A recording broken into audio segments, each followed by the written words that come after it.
Olá, sejam todos bem-vindos. Tudo bem, pessoal? Estão animados aí para nossa live de hoje? Nossa live hoje é bem especial.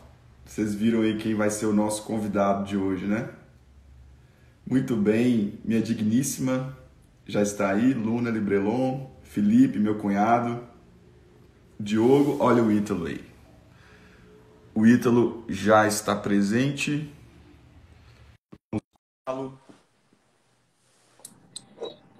Ah, e Ué, aí? já?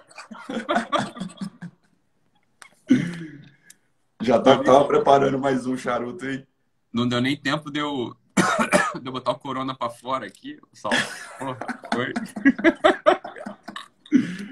Tudo tranquilo, meu caro? Tô tranquilo, cara. Você gosta de música gospel, Saulo? Eu gosto um pouco.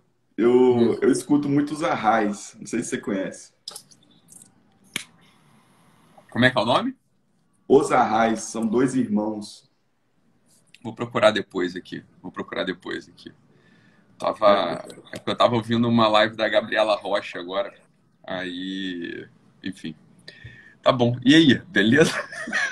Beleza? Saulo, tudo tranquilo. tranquilo. Eu gosto dela, cara. Eu gosto dela. Eu gosto da Gabriela Rocha. Eu Cara, gosto.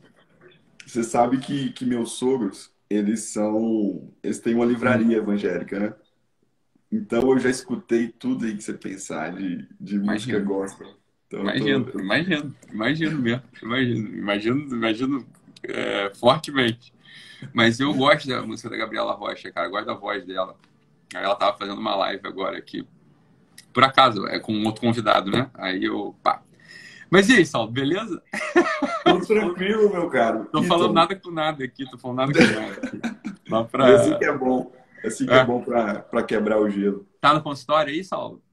Cara, tô aqui, não parece né, que é consultório, né? Mas o objetivo é esse mesmo. É no... Mostra aí pra gente, Saulo. Mostra aí pra gente, Saulo. Tá bagunçado aí, não? Não, mais ou menos.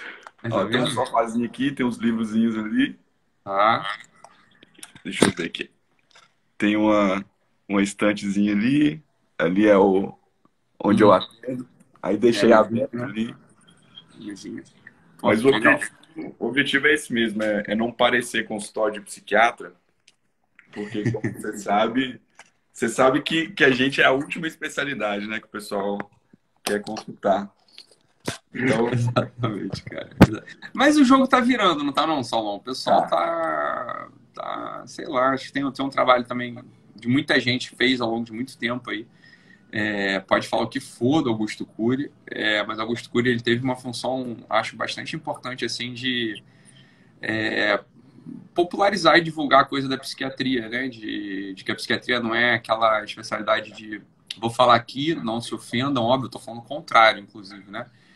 Que a psiquiatria não é estrada de maluco, né? Então, o Augusto Cury teve, acho, uma importância grande em botar no imaginário do povo de, cara, dá para procurar um psiquiatra sem ser maluco, né? Quer dizer, as ansiedades são um motivo para procurar um psiquiatra, né? As depressões leves são um motivo para procurar um psiquiatra, desajustes em relação às circunstâncias da vida são um motivo para procurar um psiquiatra, né? Então, não, acho que o Augusto Cury teve só não gosta dele, né? Algumas pessoas não gostam dele na academia, mas ele teve uma função, acho que de divulgação importante aí, sim. Acho um cara bom, na verdade. Assim, nesse ponto aí, acho excelente, enfim. Só Não, um acerto de o, contas que nunca não é necessário fazer absolutamente, mas tem coisa aí, eu acho, né? Então, não só o Augusto, como você também, né, Ítalo? O seu trabalho vem mudando muito isso. E é justamente sobre isso que eu pensei a gente conversar aqui hoje. O tá? tema que eu coloquei lá na live foi narrativa pessoal e liberdade, né? Que é justamente esse caminho, essa trajetória até que a gente possa falar assim, em primeira pessoa, né? Eu. Isso tudo são conceitos que eu aprendi com você desde aquela época lá do IPUB, lá no, no Rio de Janeiro. O Ítalo era R3, eu era R1, então a gente conviveu pouco lá no Instituto, mas depois eu conheci seu trabalho, vi né, a diferencial do seu trabalho. E aí, não sei se você vai lembrar, mas eu fiz o optativo de psicanálise lá. E Sim. aí eu fiquei um ano lá, né? Você conhece lá os professores e tal. E aí eu mandei uma mensagem para você e falei assim, Ítalo, pelo amor de Deus, cara, eu fiquei um ano estudando lá psicanálise e é isso, né? Porque assim, muito rapidamente eu percebi que só o tratamento com medicações não seria suficiente para pegar tudo que o paciente precisa, né? E aí eu fui Sim. para psicoterapia, só que fui lá para psicanálise e mandei uma mensagem para você e você me respondeu assim, falando, né, das camadas da personalidade, da base antropológica, né? Eu E lembro dessa resposta aí. Já tem anos já, tem alguns anos já nessa tem, conversa. tem. Tem. Ali foi o começo de tudo, né? Então, por isso que eu estou te falando que o seu trabalho vem mudando muito isso. E hoje, Ítalo, eu tenho muitos pacientes que eles não se enquadram num diagnóstico, assim, eles não têm ansiedade, eles Sim. não têm depressão, e eles me procuram justamente por esse acompanhamento da terapia, justamente na busca de construir uma personalidade. Então, foi por isso que eu resolvi colocar esse tema aqui para a gente conversar hoje, porque em tempos de crise é que a gente vê a qualidade das personalidades, né? Então, a gente observa que tem pessoas que crescem durante a crise, pessoas com as quais a gente pode contar, que na verdade são um bálsamo, né? Assim, de tranquilidade, de falando com as pessoas assim, olha, calma, né? Vamos tentar resolver isso da melhor forma possível, vamos manter a estabilidade. E tem pessoas que, pelo contrário, elas pareciam assim ser um líder, alguém que a gente poderia contar, e na verdade elas desmontam, na verdade elas se desfazem, né, Ah, diante do sim. caos. Sim. Então, eu acho que é um momento para a gente refletir sobre isso e utilizar essa crise, na verdade, para ver a qualidade das personalidades, né, que as pessoas têm apresentado. E eu vi que ao longo de várias lives você tem falado sobre isso, e um conceito que me marcou muito que você falou é que o medo ele expõe a hierarquia dos seus amores, né? Falei mesmo, isso aí. Falei. E o próprio Ortega ele fala, né, que a melhor forma de você ver a qualidade de uma alma é pela capacidade que ela tem de amar. O Ortega, ele fala uma outra coisa muito desconcertante, tá, Saulo? Que é... Eu vou falar, tá? Não se apeguem, depois a gente vai explicando. Ele fala uma coisa muito desconcertante. Fala, olha, o amor, ele não é uma realidade espontânea. Olha, ele é duro nisso, tá? O amor não é uma realidade espontânea e algumas pessoas não têm um talento natural para amar, tá? E a não ser que haja uma intervenção, as pessoas jamais vão amar. Uma intervenção de outra ordem, as pessoas jamais vão amar. É... Num tempo como o nosso, né? Isso de algum modo choca, porque fala assim, olha, como assim? Algumas pessoas jamais vão amar. O amor ele não é uma realidade dessas assim que o Ortega na verdade ele tá querendo pontuar aí não um desamor ou ele não está querendo pontuar aí uma desesperança para os homens e mulheres que vivem nessa terra, mas muito pelo contrário, ele está querendo dar a gravidade do que ele entende como amor, né? Quer dizer, olha, não é que qualquer coisa é amor. Então, para o sujeito conseguir chegar lá nessa realidade última aí que é o amor, isso não vai aparecer com a espontaneidade de um movimento de braço, não vai aparecer com a espontaneidade de um, sei lá, de um espirro. É necessário um cultivo, um talento, o Ortega diz, né? Assim, um talento ele se aprimora num certo tipo de solidão, assim. O talento ele vai se aprimorando num tipo de solidão e o sujeito tem que se ver com aquela coisa como quem diz o seguinte, olha, os nossos egoísmos, e quando eu falo de egoísmo eu já falo de confusão também, eles eles não vão ser transformados numa capacidade de amar sem um esforço que o talento precisa, né? O talento ele necessita de um esforço. Digo, uma pessoa que, por exemplo, nasce com um dom para tocar, um dom musical, né? A pessoa tem uma voz maravilhosa, tem uma voz de anjo, assim, beleza? Ele tem um dom e esse talento ele vai se aprimorando, claro, com o esforço que ele tem ali em cima, que ele põe em cima daquilo. O, o amor, portanto, o Ortega ele põe como uma dessas realidades, assim, uma realidade que não vai aparecer espontaneamente na nossa vida. E você sabe, Ítalo, que há 2 semanas atrás eu dei uma palestra no curso para casais, né? É, E eu até fiquei meio desconcertado, assim, porque as palestras vieram assim, comunicação, temperamento e tal, foi indo assim, e a minha foi a última, né?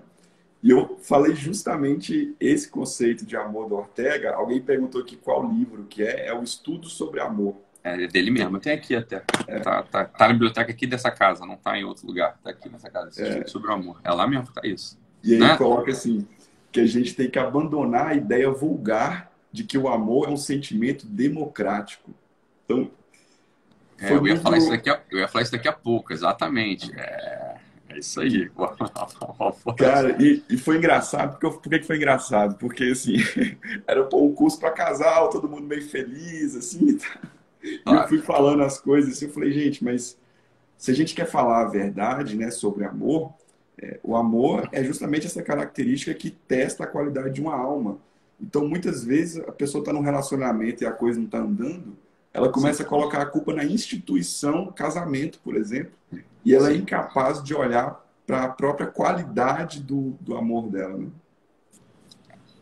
E, e se a gente quisesse ser um pouco mais, talvez, né, Saulo, assim, mais nada, né? Se a gente quiser de fato ajudar as pessoas, assim, quisesse, não vamos jogar naquela. Eu sei que eventos são esses aí, eu fui convidado para esses eventos ao longo de muitos anos e continuo sendo, né? E são bons, são ótimos, assim, as pessoas.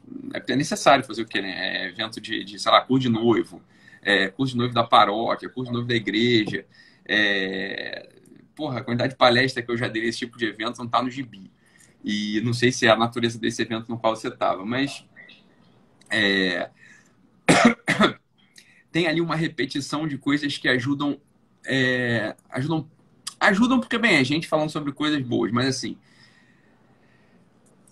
a pessoa não pega no núcleo mesmo, no centro mesmo da coisa, né? É difícil, assim, uma comunicação que pegue no centro mesmo da coisa, e o Ortega, ele acho que ele aponta aí para um lugar onde a gente começa a conseguir fazer uma reflexão bastante profunda, assim, de que o amor, ele não é desses eventos democráticos, assim, o amor, ele não vai, ele não é, ele pode ser que ele nunca aconteça na tua vida, né? E aí, quando a gente faz uma comunicação dessa num curso de noivo, as pessoas falam, mas e agora? Foi isso que aconteceu. Teve uma hora que eu falei assim, gente, eu acho que essa palestra aqui tá meio pesada, mas, né, se eu me proponho a falar sobre isso, eu tenho que. Mas fica aqui, vai ser bom ouvir essas coisas, fica aqui, porque... Por quê, né, Salom? Por quê? Porque só, isso dá a dimensão real do que é o amor, do que é o amor, porque se a pessoa sai dali com uma coisa meio açucarada, ela não vai ter entendido exatamente o que é o amor e ela vai encontrar um primeiro problema, né? Que é o problema do seguinte, olha, os frutos que a gente pode colher, os frutos que a gente pode colher numa relação amorosa, né, de homem e mulher, eles são frutos que a gente só pode colher se a gente tiver no caule da relação amorosa do homem e da mulher mesmo. Dito de outro modo, né? Isso sobretudo em ambiente de igreja, né? Às vezes a pessoa ela tem uma vida espiritual real, genuína, profunda até. Quer dizer, às vezes o cara é um pastor, às vezes às vezes a pessoa é um religioso, é um observante assim da religião, e a pessoa tem uma certa ilusão de que os frutos colhidos na religião eles são frutos que alimentam a família. Lê do engano. E não é à toa que a gente viu uma. Com isso, eu não estou dizendo que. Vamos lá, vamos explicar e não pulem, né? Não pulem a conversa, assim. Isso a gente sabe, às vezes as pessoas que estão ali no ambiente religioso, no ambiente clerical, que são pessoas que elas são muito boas, até muito genuínas, muito francas, assim, vão à escola dominical, a pessoa vai, a pessoa faz os cursos que tem que fazer, estuda teologia, às vezes até, ou então até se dedica, às vezes até dá comida para o pobre, faz a obra social da igreja, estuda teologia, lê a Bíblia, faz os tempos de oração, de meditação. Eles praticam, quer dizer, a religião mesmo. As outras pessoas acham que a vida conjugal está ganha por isso.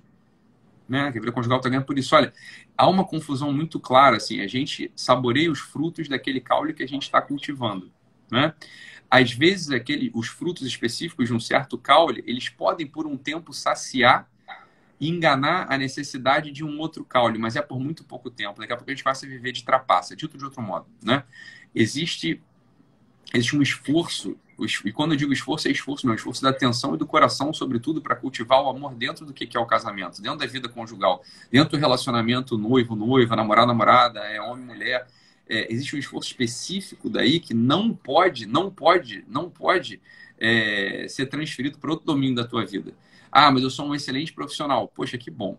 Ah, mas eu sou um excelente homem religioso. Isso é maravilhoso. Eu sou um excelente amigo. Pô, palmas para você. Não necessariamente o amor ele vai aparecer na sua forma mais profunda, que é a forma de homem e mulher. Né? O amor ele aparece da forma mais profunda no relacionamento homem e mulher. Né? Quer dizer, o amor de amizade é muito bom. É muito bom. Mas o amor de homem e mulher ele é um amor total. Né? O amor total mesmo. É um amor no qual a gente se entrega na nossa intimidade máxima. Por quê? Porque o ápice do amor, homem e mulher, se dá na entrega total, é uma entrega tão ampla, tão generosa, que esses dois podem ser brindados, inclusive, com uma coisa que é mística, uma metafísica muito mística, que é o aparecimento de uma nova alma. No relacionamento de amigo, por mais profundo que seja, né, o que acontece? Nós somos amigos, nosso relacionamento profundo de amizade, as nossas almas elas podem se iluminar, elas podem ficar superiores, elas podem transcender, mas a gente não consegue criar uma nova alma. Né? Por mais íntimo que seja o nosso relacionamento de amizade, não se cria uma nova alma ali. Né? Não se cria uma nova alma ali. No entanto, no relacionamento de homem e mulher, uma nova alma pode ser criada. Dito de outro modo, esse é o relacionamento mais profundo que pode existir. O relacionamento mais profundo que pode existir é rigorosamente esse. Né? Foi o que perguntaram assim, e nos casais homossexuais? Ele é sempre inferior. Né? Porque pode aparecer ali um elemento afetivo muito poderoso, um elemento sexual poderosíssimo, um elemento de amizade muito forte, mas ele nunca vai poder aparecer da intimidade desse relacionamento uma nova alma. Portanto, é evidente que é uma relação de tipo inferior à relação matrimonial aberta. Né? A relação matrimonial aberta. É claro que é um relacionamento de tipo inferior. Isso ninguém discute. Né? Os nossos amigos homossexuais sabem disso. Olha, eles sabem tanto disso que eles não vieram de um casal homossexual, eles vieram de um casal heterossexual, concorda? Foi de pai e de mãe que eles nasceram, né? Não foi de pai e pai ou de mãe e mãe, é claro, né? Então, é evidente que isso não está na pauta, isso absolutamente não se discute. Qualquer pessoa que não esteja querendo causar ou chocar ou ser implicante sabe disso, né? Não tem treta alguma, isso aí é como se é a natureza das coisas, pronto, né? Pronto. Agora, esse relacionamento homem e mulher, eles vão encontrar uma raiz muito profunda quando eu sou para minha esposa, né? Eu sou para minha mulher, eu sou para minha esposa, eu sou para minha mulher, aquele mundo que só aparece quando ela olha, né? E ela é para mim a mesma coisa, aquele mundo que só aparece quando eu olho, né? Eu olho. O olhar ele tem uma importância fundamental em todo relacionamento íntimo humano. Se a gente não nutre essa capacidade desse olhar, né? Quer dizer, olhar um olho e reconhecer a intimidade que tem nele, é tudo no relacionamento. É tudo no relacionamento. É um sintoma de baixa qualidade aqueles casais que já não se procuram mais com os olhos. É um sinal, né? É um sinal. Você está num jantar de família, que seja, e o teu olho não procurou a tua namorada, a tua noiva, o teu esposo, a tua mulher por muito tempo. Assim. Vocês estão há muito tempo sem se procurar com os olhos. Né? Vocês estão há muito tempo sem se procurar com os olhos. Então, sei lá, a gente está sentado ali há 3 horas numa reuniãozinha de família e eu nem sei onde está minha mulher. Né? Não é uma coisa da possessividade, mas ao contrário, é uma coisa da entrega. Você não procura o outro com o olho para, né, fazer uma reprimenda, né, para fazer uma censura, mas você procura a outra pessoa com ele porque você está se entregando para outra pessoa. É um sinal de má qualidade mesmo os olhares dos amantes que não se procuram. Nesse sentido, Ortega diz, o amor não é uma coisa assim democrática que vai acontecer de qualquer modo, é necessário um talento. É necessário cultivar um certo tipo de talento. E aqui está uma primeira jogada. Ele chega a dizer que é pouco frequente. É pouco frequente, é improvável. É improvável, é pouco frequente, é improvável. É improvável por quê? Porque pode ser que a gente cultive um olhar para outros lugares, assim, um olhar para dentro da gente mesmo, né? Olhar para dentro de si, né? Olhar para dentro de si. Esse olhar para dentro de si é o olhar que não alimenta a alma dos relacionamentos. A gente pode estar no relacionamento com a nossa esposa, com o nosso marido, olhando, mas olhando para a gente em primeiro lugar. Quer dizer, eu olho para ela puxando algo que vai vir para mim. Isso parece poesia, é um pouco de poesia. Por isso que o Ortega diz, é pouco provável, porque se você não nutrir essa poesia dentro de você, se você não nutre essa poesia dentro de você, é uma poesia de um olho que se dá, de um olho que se entrega, de um olho que põe a alma para fora, querendo, olha só, a minha vida, vamos lá, o amigo do Ortega, né? Amigo é modo de dizer, né? Mas o amigo do Ortega, da mesma geração espanhola do Ortega, o Antônio Machado, o poeta, ele fala uma coisa que é quase a mesma coisa que a gente está dizendo aqui. Ele não está falando do olho, ele está falando do ouvido, que são as duas dimensões importantes para o relacionamento, né? Quer dizer, ouvir e ver. Então ele fala, um hombre não é hombre hasta que oye su nombre desde labios de uma mulher. Um hombre não é hombre hasta que oye su nombre desde labios de uma mulher. Como quem diz? Ele dizendo, olha, um homem, ele não é homem até que ele possa ouvir o seu nome dos lábios de uma mulher. Quando a mulher fala, ou quando a gente fala o nome da pessoa que a gente ama, essa pessoa se torna mais ela. Desde que a gente fale o nome dando. A gente vai falar o nome dando. A gente vai falar o nome da pessoa que a gente ama dando. Dando o quê? A nossa vida. A nossa vida ilumina aquele nome. A nossa vida ilumina aquele nome e a pessoa se reconhece, olha, eu sou homem agora. Eu sou homem porque essa mulher disse o meu nome. E disse o meu nome me olhando. Disse o meu nome no meu ouvido ou disse o meu nome me olhando. Esse é um mau sinal. Esse é um mau sinal. Quando a gente perde a capacidade de falar o nome da pessoa. Eu sei que a gente, olha, uma dica também, tá? De relacionamento. A gente que se relaciona há muito tempo com a pessoa que a gente ama, com a mulher que a gente ama, a gente tende a chamá-los, né? Por nomezinhos, né? Cada um tem seus nomezinhos aí que chama a pessoa com as quais a gente se relaciona, né? Eu não quero saber o nome em que você chama a Luna, tá, Saulo? Mas, assim, as pessoas que se relacionam há muitos anos, a gente tem os apelidinhos, né? Apelidinhos que a gente chama. As pessoas, a mulher que está do nosso lado, o marido, a namorada que está do nosso lado. De vez em quando, importa a gente romper um pouco essa intimidade linda, maravilhosa e criada por uma certa intimidade da convivência, romper um pouco, baby, né? Alguém fala que é a baby, né? Linda, lindinha, sei lá, as pessoas têm esses nomes, né? Que a gente chama, as pessoas que a gente chama, moreco, isso aí, o pessoal tá botando aí. Mas às vezes importa muito a gente romper um pouco isso e falar o nome da pessoa que a gente ama, o nome da pessoa que a gente ama. Ítalo, aí eu vou ter que falar uma coisa, é até meio íntima, mas tem a ver com isso. Eu conheci minha esposa aqui quando eu vim para Montes Claros fazer o terceiro ano do ensino médio. Depois eu vou para Juiz de Fora, a gente não começa a namorar. E aí lá, longe dela, eu sonhei com eu conversando com um dos nossos filhos. E aí eu falava para um dos nossos filhos assim, olha, o nome da sua mãe é lindo, o nome da sua mãe é Luna. Eu sonhei com isso, cara, antes de isso, começar a namorar com ela. Tá bom, é isso aí. Você falou, lembrei aqui. É essa coisa mesmo, assim, olha, romper um pouco essa coisa que é linda, é maravilhosa. É óbvio que a gente chama as pessoas que a gente chama com os nomezinhos que a gente inventa, né? Tá ótimo isso aí, isso é maravilhoso. Agora, vamos lá, vamos ouvir a voz do poeta. O Antônio Machado é um desses poetas grandes, e vale a pena ouvir o que ele tem para dizer, né?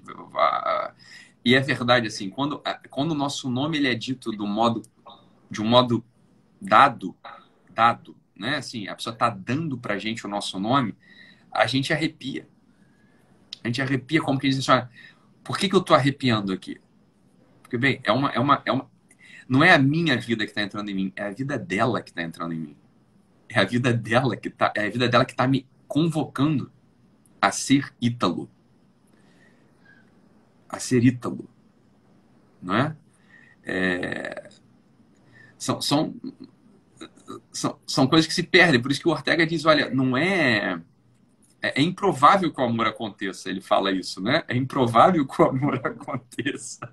Não, Porque, pô, assim, cara, me parece que com o passar do tempo, o homem moderno, ele rebaixa o conceito de amor para que todos possam amar. sim, Mas, na verdade, o que ele tá dizendo, o que está acontecendo, na realidade, é uma ilusão. As pessoas chamam qualquer movimento errático da alma de amor e depois se frustram. Mas não é um problema com o amor, não é um problema com a instituição casamento, é um problema seu. Você tem que chamar essa responsabilidade para si e começar a refletir sobre como você está amando. O próprio Ortega diz, assim como se ama, se é. é, total. E o Ortega, não sei se ele é um homem muito culto, muito culto, o Ortega. Mas não sei se ele conhecia os versos o verso do Camões, né? Assim como se ama, se é. Perfeito. O Camões, com muitos séculos de antecedência, disse pra gente algo muito semelhante e com uma profundidade talvez até mais aguda, dizendo pra gente o seguinte: olha, é que você vai se transformar naquilo que você ama, meu filho. Transforma-se o amador na coisa amada, diz o Luiz de Camões pra gente naquele verso que deveria ser tatuado. Você quer fazer uma tatuagem hoje? Tatue isso aí, né? Transforma-se o amador na coisa amada. Transforma-se o amador na coisa amada. Claro, transforma-se o amador na coisa amada. E é por isso que o amor, ele é improvável. Porque, vamos lá, o que você está amando no final das contas? Às vezes, o que a gente quer ser? Vamos lá, o que a gente quer ser no final das contas? Vende-se muito barato algumas imagens do que você pode ser. A Hollywood vende pra gente alguns modelos do que ser, que são fracos. São interessantes e fracos. Nessa aula, assim, são interessantes e fracos. Olha, é isso, você está visualizando que você vai ser alguma coisa. É óbvio que para você ser aquilo, você vai precisar amar aquilo que te leva a concretizar o que você está visualizando ser. Então, vamos lá. Eu quero ser um empreendedor. Não é? Olha, é que aí ficou difícil para você conseguir amar, porque para você ser um empreendedor, você vai precisar amar uma série de coisas que não são amáveis. Se você quer ser o empreendedor, transforma-se o amador na coisa amada. Transforma-se o amador na coisa amada. Então, para você se transformar no empreendedor, veja, é uma inversão. Para você se transformar no empreendedor, você vai precisar amar uma série de coisas que são... Posso aloprar? Então, assim, são coisas... Fica à vontade. Você vai precisar amar um monte de coisa que não importa. Não importa. Não estou dizendo que é ruim ser empreendedor. Não estou dizendo que é ruim ser empreendedor, mas a grande questão é essa. A questão é, se você quer ser um empreendedor, você quer ser um homem bem-sucedido, uma mulher bem-sucedida, você quer ser bonito, você quer ser um barriga tanquinho, olha, você vai começar a amar todas essas coisas. Só que essas coisas não são amáveis. Pronto, precipitamos a crise do amor no teu coração. Precipitamos a crise do amor no teu coração. Você não vai conseguir amar. Porque para a gente amar, é necessário que os objetos do nosso amor sejam amáveis. Ele fala isso, ele fala que o amor não é ex nihilo, né? Ele não sai do nada, né? Precisa haver alguma qualidade amável no objeto, né? Total, e é claro, assim, a gente pode amar a Ferrari que a gente comprou, tá? A gente pode amar a Ferrari que a gente comprou. Que estranho amar uma Ferrari, hein? A Ferrari, ela não é um objeto para você amar. A Ferrari é um objeto para você comprar, entrar, se exibir e voar pelas estradas. Concorda ou não? Sim. É para isso que serve uma Ferrari, não para amar. Ou seja, quando você está apegado a uma Ferrari, e olha, Saulo, concorda comigo que 99,9999% de quem está ouvindo a gente sequer tem uma Ferrari ou vai ter uma Ferrari algum dia. Você está apegado, né, ao Honda Civic, né, 2017 que você conseguiu comprar. Falou, olha, cara, vamos lá, né? Honda Civic 2017, porra, é legal, mas, cara, não é, esse aí não dá para amar mesmo. Você está apegado a isso, né? Complicou a tua vida, porque você está apegado a isso, você vai se transformar no Honda Civic 2017, meu amigo. Aí nisso você vai se transformar. Ah, o pior, eu amo as minhas ideias. Eu fico Isso. apegado às minhas ideias. Numa relação marido e mulher. O que eu quero é ter razão. Eu quero convencer. Eu tô apegado às minhas ideias. Falo, cara, você vai se transformar nisso. E logo o amor sofre. O amor Sim. sofre. O amor sofre. E há até uma armadilha aí, né, Ítalo? Principalmente quando a gente passa a amar a ideia que eu tenho do outro.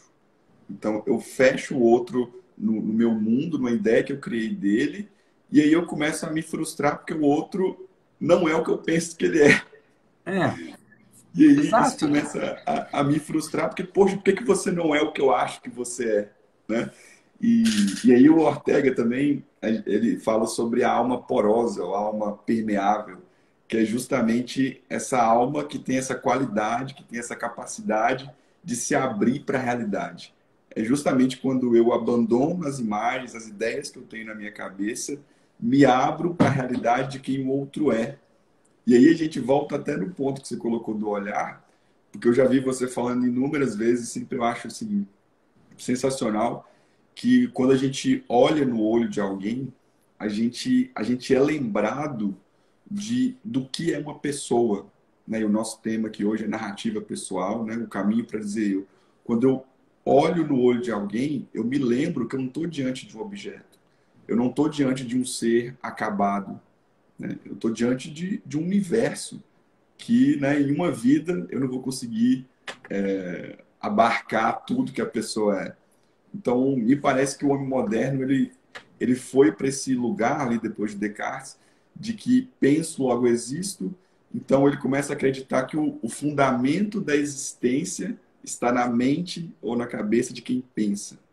E daí por diante a coisa começa a degringolar e chegamos onde estamos hoje. Né? Todas essas teorias, Saulo, e visões filosóficas e até ó, dos psicólogos bem pensantes, né? Dos psicólogos bem pensantes aí, todos eles. Olha, desconfiem sempre. Desconfiem sempre daqueles sujeitos que se propõem a falar do homem e não colocam esse elemento do infinito que o outro é, do amor, no centro de tudo. No centro de tudo. Olha, as teorias parecem muito interessantes, as teorias podem ser muito sagazes, né? Podem levar a coisa assim, muito legal, isso aqui é legal falar sobre isso, mas olha, para mim e para você, meu amigo, para mim e para você, as coisas não importam, você tá entendendo? As coisas não importam mesmo, assim, é um esvaziamento profundo da compreensão do que é o homem. Esvaziamento profundo da compreensão do que é o homem. Vamos lá, você pega o Dr. Freud, onde está o elemento de amor em tudo que ele fala? Não está em lugar nenhum. Ele transforma o que a gente chama de amor em egoísmos, no final das contas, né?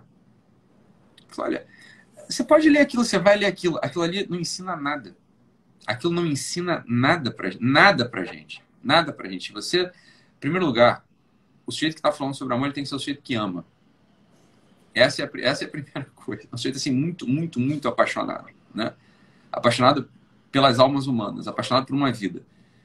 Então, veja, um sujeito que está teorizando, você pega toda a psicologia contemporânea, toda ela. Quais são as linhas que eles escreveram sobre o amor pessoal? Esse amor assim de carne e osso. O amor visto, falado, sentido, pretendido, desejado, projetado. Onde é que está isso?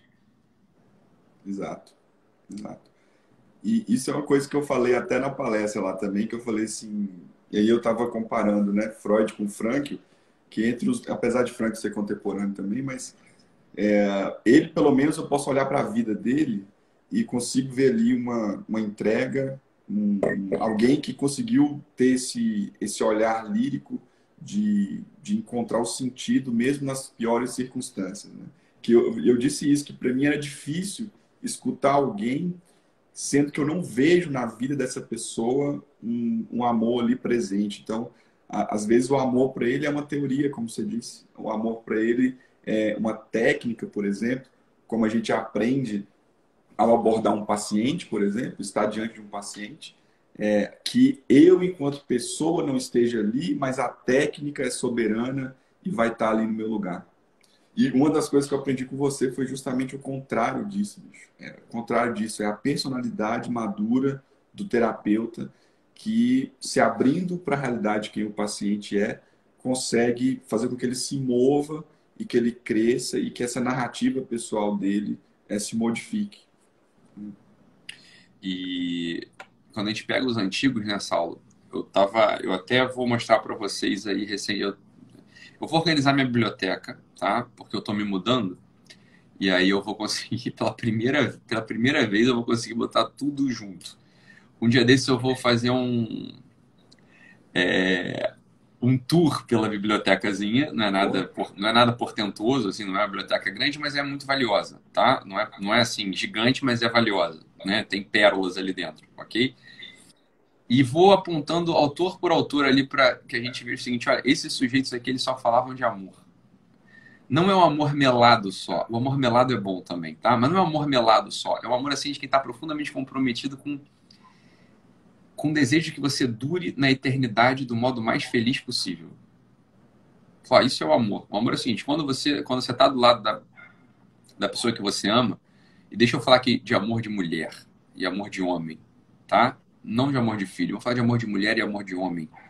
O amor de mulher e o amor de homem, é assim, olha,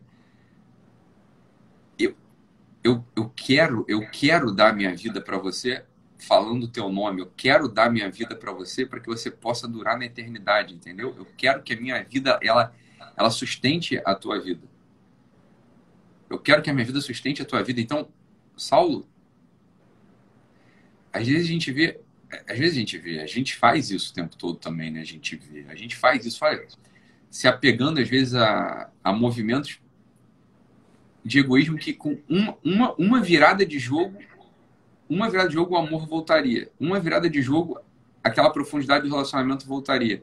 Que virada de jogo é essa? A virada de jogo é você parar um pouco. É só 100% dos conflitos de desamor que acontecem na nossa casa, eles são porque a gente está fechado. Um recuo diante disso. Um recuo diante disso. Vamos concretizar, né? Então, assim, às vezes eu estou irritado, eu queria que a pessoa tivesse me elogiado, eu queria que a pessoa tivesse me reconhecido, eu queria que alguém tivesse, né, que ela tivesse me apoiado, ou ele tivesse, né, dado uma palavra numa apresentação, numa apresentação de mestrado minha, e aí, ou então coisas muito mais triviais, sei lá, eu peguei o negócio e a pessoa não agradeceu. As trivialidades do desamor da nossa vida, né?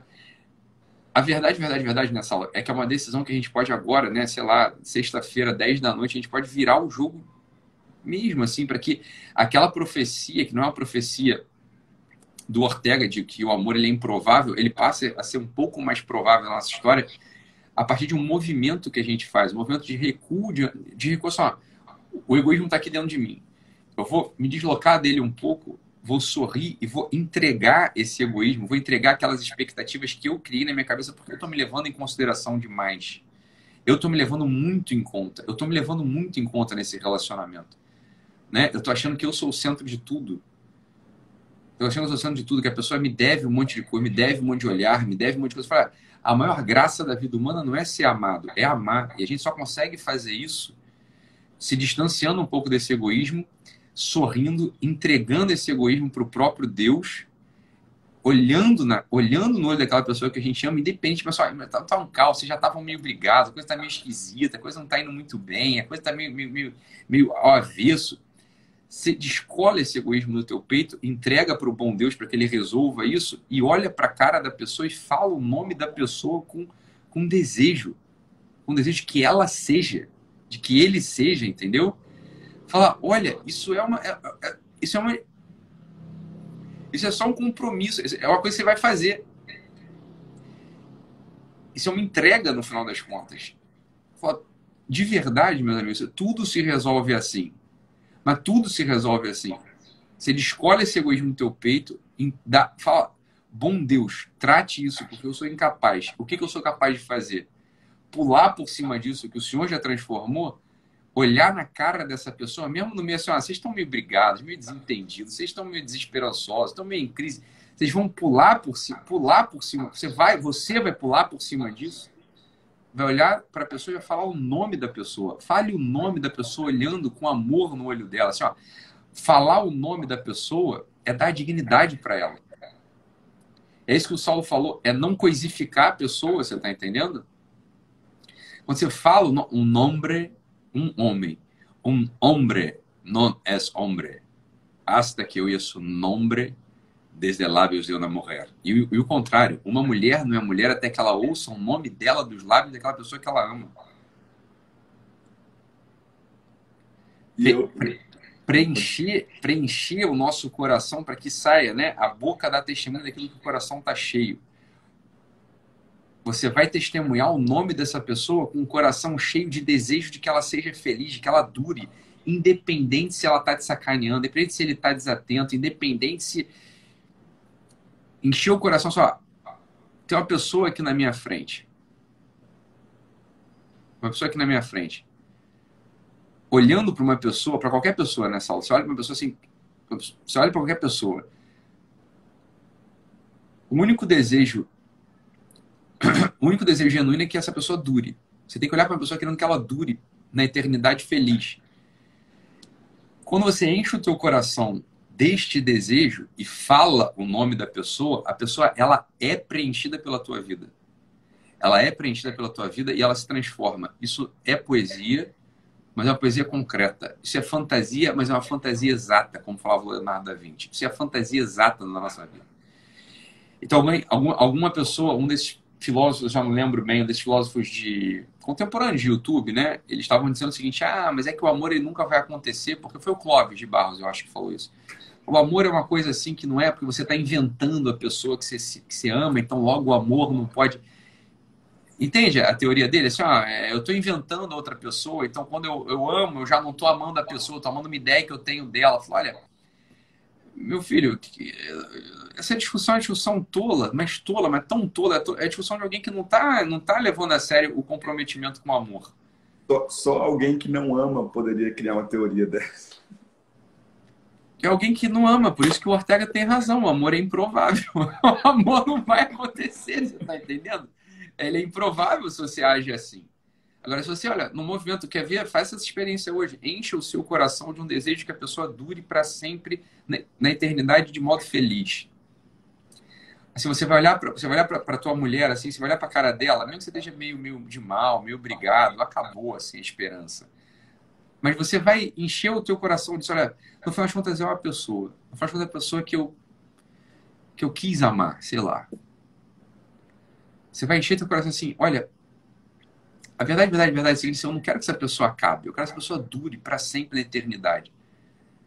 Com um coração cheio disso, fale o nome dessa pessoa. Só isso. Fala o nome dessa pessoa. Vai acontecer uma coisa nela, ou nele. Vai acontecer uma coisa nele.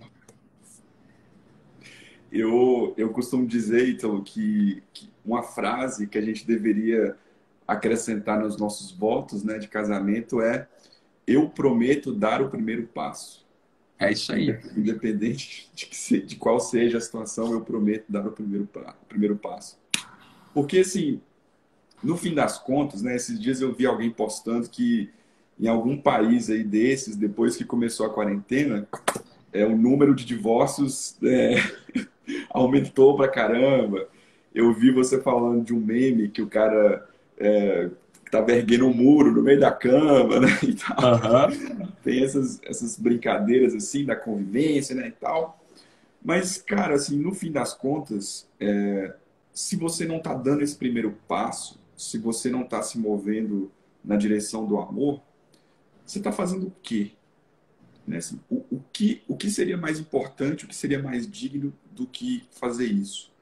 O tema da live é narrativa pessoal e liberdade. Tem muitas pessoas, inclusive em sua maioria muitos homens, falam assim, eu não quero me comprometer e tal, porque eu quero ser livre. E aí a pergunta que eu lancei lá na palestra também foi, cara, livre para quê? Me conta assim, qual outra coisa que você vai fazer para a qual, se a morte chegar, você vai falar assim, morri fazendo o que eu deveria fazer. Cara, você vai se encher de angústia se você estiver vivendo esse tipo de liberdade, entre aspas, né, entre muitas aspas, porque isso é frustrante. Isso não dá peso de eternidade para aquele instante, para aquele segundo. Isso não deixa sua alma em paz. um derramar-se sobre a vida do outro, dando esse primeiro passo, isso te deixa em paz. E aí é daí que vem, né? O verdadeiro amor lança fora todo medo. E o que que a gente tem visto hoje? As pessoas estão amedrontadas. Como é fácil colocar o mundo inteiro em pânico. Essa é a minha reflexão nesse período que a gente está passando. Isso mostra a qualidade do amor das pessoas, né? E aqui eu não tô querendo nem colocar em questão a gravidade da pandemia ou não, do vírus ou não. Estou dizendo o seguinte: a notícia chega e as pessoas estão em pânico, né? Porque não estão amando. Essa que é a realidade. É, elas estão amando essas coisas que não são amáveis, né, Saulo? A saúde, tô amando coisas que não são amáveis, né? Tô amando coisas que não são amáveis. Então, é claro que essa pandemia, ela revela, ela revela a má qualidade dos nossos amores. É o que ela revela. Assim, um pânico gerado, né? Um medo gerado pela pandemia revela a má qualidade dos nossos amores, né? E tem uma coisa, né, Saulo? E aí não é uma... Alguém perguntou aí, mas onde é que está escrito que tem que ter filho? Eu falei, olha, essa tara com tá escrito, quer que eu escreva, eu escrevo agora. Vai estar escrito aqui no meu caderninho, você tá entendendo? Eu vou te dizer onde é que está escrito. Isso está escrito e inscrito na natureza do próprio homem. É aí que está escrito. Está escrito é aí, você tá entendendo? Não está escrito, sei lá, em algum livro que você goste, seja a Bíblia, seja, sei lá, o livro de Aristóteles, seja um livro de São Tomás de Aquino. Está inscrito antes de tudo na natureza do próprio homem, você tá entendendo? Está escrito na natureza do próprio homem. É aí que está a coisa, né? Esse pavor diante da vida, esse medo, ele revela justamente os nossos apegos errados, né? Ele revela nossos apegos errados. Aqui se a gente não falar, quem vai falar, né, Saulão? Então é com a gente mesmo e bem, isso não é uma regra, eu não estou dando uma regra, eu não sou seu pai, eu não sou... só estou falando uma coisa, né, que está inscrito em você e que você acha aí dentro, você está entendendo? A questão é a seguinte, olha, você se comprometeu com uma pessoa, tem uma consequência natural, que é se dar totalmente. Se dar totalmente. Tá, Saulo? Eu vou dizer aqui sem nenhum medo, tá? De parecer leviano ou de jogar um peso nas costas das pessoas. Mas vocês leram aquele livro do Manzoni, Os Noivos? Devem ler, tá? Recomendação do Doc. Leia. Aquele livro é muito oportuno para esse momento, porque aquele livro ele se dá no momento da Europa no qual estava tendo a peste negra. E ele vai colocando, ele vai narrando ali mais ou menos o que acontecia, e as pessoas têm uma certa qualidade de espírito para enfrentar a peste, tá? Uma qualidade de espírito para enfrentar a peste muito menos amedrontadora do que está acontecendo agora. Só numa civilização, como você falou uma coisa assim, é tão fácil hoje em dia botar medo em todo mundo e o mundo virar do avesso, né? Claro que é tão fácil. Porque o mundo, ele tá de quatro. Tá de quatro por quê, Saulo? Eu vou dizer aqui o vilão disso. Tem uma coisa que faz com que todo mundo esteja morrendo de medo. Que faz com que as pessoas possam morrer de medo e que a Europa, sobretudo, esteja morrendo de medo. A Europa tá com muito mais medo do que os países árabes. A Europa tá com muito mais medo do que as nossas periferias. As pessoas lá estão com muito medo, por quê? Por que as pessoas lá estão morrendo de medo? Porque teve um elemento ali do amor que foi lesado, assim, na raiz. Eu vou te dizer qual é. É você se deitar com uma pessoa que você ama, tá? Num ato de intimidade conjugal, e o amor tá bloqueado por um anticoncepcional, tá bloqueado por uma camisinha. Ponto. Ponto. E eles vão ser tomados justamente por isso, né? Porque os muçulmanos eles estão tendo muitos filhos com várias mulheres e em breve isso é uma consequência simples, né? As eleições vão perder as eleições, enfim. O controle da natalidade sem mais, o controle da natalidade como uma cultura, né? O controle da natalidade como uma cultura vai gerar medo em todo mundo. Por que vai gerar medo em todo mundo? Acompanha aqui agora. Por que vai gerar medo em todo mundo? Por quê? Porque o ápice de força de um ato humano É quando esse ato humano está conjugado com o ato divino. E o ato humano só está conjugado com o ato divino propriamente quando você é co-criador de uma vida. Quando é que a mão de Deus toca na sua mão e age junto? Você pode achar que em qualquer coisa. Eu fiz oração e fiz uma escolha. Meu filho, isso é você fazendo, né, inspirado talvez por uma oração que você fez. Agora, o único ato que de fato conjuga o ato humano com o ato divino é quando você está aberto numa cama, num leito, com a tua mulher, com o teu marido, gerando uma nova vida. Quando você experimenta isso, não é quando você experimentou isso uma vez e depois se fechou, é como isso é a morada habitual dos teus atos, você não teme. Você não teme. Você não tem medo. É assim mesmo que funciona. Sim. Né? É assim mesmo que funciona, claro. No Ocidente hoje, o Ocidente hoje lesado por essa ideologia do controle de natalidade, ele não pode nada diante de um vírusinho. Ele não pode nada diante de um vírusinho, porque é óbvio, você tem medo, você não sabe. Você tem medo. Você não sabe o que você pode. Você não sabe o que você pode por quê? Porque o teu ato, ele não está conjugado com o ato divino mais. Você rompeu o teu ato com o ato divino. Você é uma cisão. Você é um sujeito que, você sabendo ou não, eu estou dizendo qual que é a origem do medo. A origem do medo é essa. Essa é a origem do medo do nosso tempo. É por isso que nas nossas periferias o pessoal não tem medo. As pessoas namoram e têm filho. Né? O Oriente, os muçulmanos, eles estão abertos para quantos filhos vierem. Quantos filhos vierem. Você entende? Entendam isso. Né? Eu não estou dizendo que você tem 1000 filhos. Eu não vou cuidar deles, eu não vou criá-los, eu não vou dar comida para eles, eu não vou sequer rezar por eles ou orar por eles. Esse problema é seu. Eu estou dizendo onde é que está a origem do medo contemporâneo. A origem do medo contemporâneo está na ruptura. Na ruptura da comunhão entre o teu ato e o ato divino. O teu ato e o ato divino, eles só acontecem quando você está aberto para a vida. É só aí que acontece a união. Quando, por cultura, assim, quando na tua cultura você rompeu essa comunhão, necessariamente você vai ser um sujeito amedrontado. Né?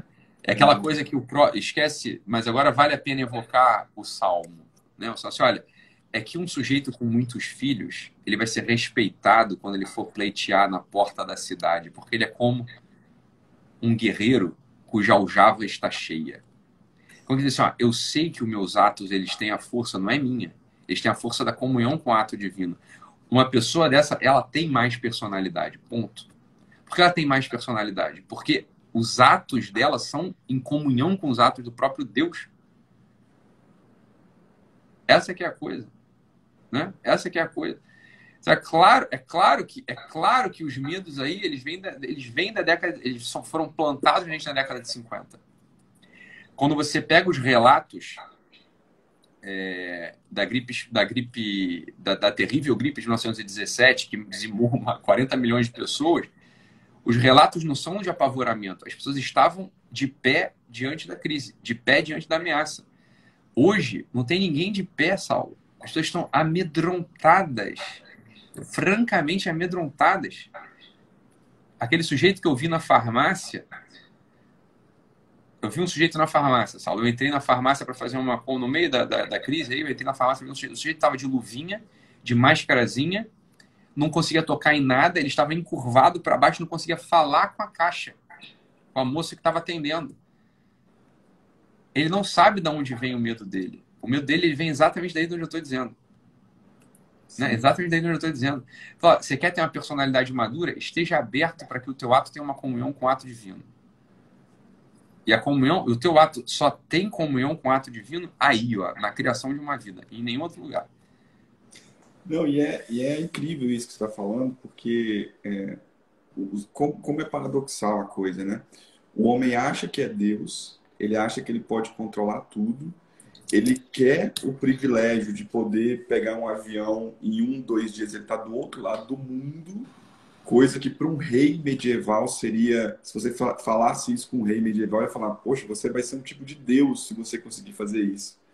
E hoje a gente pode fazer isso, só que a consequência disso também é que um vírus começa lá do outro lado do mundo e chega aqui em 24 horas, em 48 horas. E aí o homem moderno, ele quer um privilégio, mas ele não quer a responsabilidade. Ele quer o ato sexual, mas ele não quer a consequência do ato sexual. Ele acha que ele tem muito poder de controlar o mundo, de controlar a temperatura, a luz, o transporte, a comunicação, mas quando vem a consequência disso, ele é encontrado de quatro, amedrontado, não sabe, acredita que o amor é qualquer coisa, né? Não firma compromissos. Um dos tópicos que eu tinha colocado para essa nossa conversa de hoje era: você mede a qualidade de um homem, você mede a estatura de um homem, você mede o tamanho de um homem através da qualidade dos vínculos que ele é capaz de estabelecer, dos compromissos que ele é capaz de estabelecer. E quer compromisso maior do que colocar um filho no mundo e cuidar dele e criar um ambiente que ele possa se desenvolver em todos os aspectos, né? Intelectualmente, espiritualmente, fisicamente, enfim, criar esse ambiente. E o que o homem moderno e a mulher moderna têm feito? Né? Eles têm fugido disso como o diabo foge da cruz. Tudo bem, você pode fugir, você pode viver essa pretensa liberdade, mas a biografia que você está escrevendo é uma biografia genérica e que ninguém vai querer ler. E que vai acabar, você vai morrer e acabou. Ela não pode ser lida, porque ela não tem consistência. Esse que é... Aí a pessoa fala, e quem não pode ter filho? Ué, você não pode ter filho, não pode ter filho por motivo biológico, mas você está aberto para aquilo de qualquer modo, né? E existe um outro lugar onde a ação divina toca na ação humana. São os sacramentos. Os sacramentos, eles são esse ponto de força, né? Quer dizer, o que é o sacramento? O sacramento é o sinal sensível do próprio Cristo. É o Cristo ali, né? Então, quando o sujeito ele toca o sacramento, ele tem também uma comunhão de atos. Ele se torna, de verdade, ele se torna menos amedrontado. Ele se torna, de fato, menos amedrontado, né? O que é a crise da Europa? É um país que abandonou a fé e que abandonou a natalidade. Como é que eles estão? Abandonou a fé e abandonou a natalidade. Abandonou os sacramentos e abandonou a natalidade. Falei, olha, é óbvio que só tem homem de geleia lá e mulher de geleia. É óbvio que é só isso, né? Sim. É óbvio. coisa é líquido e certo, é matemática, né? É matemática a coisa, não é óbvio a questão. Ítalo, antes que a live caia... Mentira que tem 1 hora de live. Tem. Que isso, cara? Deixou os dois fleumáticos aqui falando de amor, o bicho foi longe. Cara, você acredita, assim, pra dar uma aliviada na live, você acredita que alguém falou assim, Saulo não pode ser fleumático porque o nariz é pequeno. Bicho, você não viu o tamanho do nariz. Saulo não é pequeno não, cara. Porra, cara. Ítalo, mas falando sério, cara, muito obrigado aí por essa live, por essa oportunidade.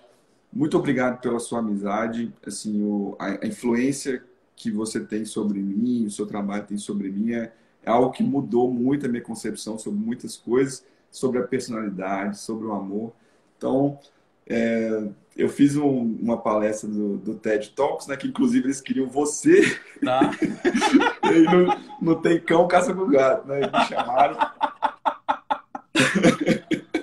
Foi excelente, com certeza. Mas aí eu fiz lá, e aí o título lá da palestra é Quando a Realidade Convoca, né? Então, Excelente. né, Excelente. Todo mundo está aqui diante da realidade e aí a gente tem uma resposta a dar, né? E essa resposta vai depender da nossa capacidade de amar. Vamos marcar outra live, Saulão?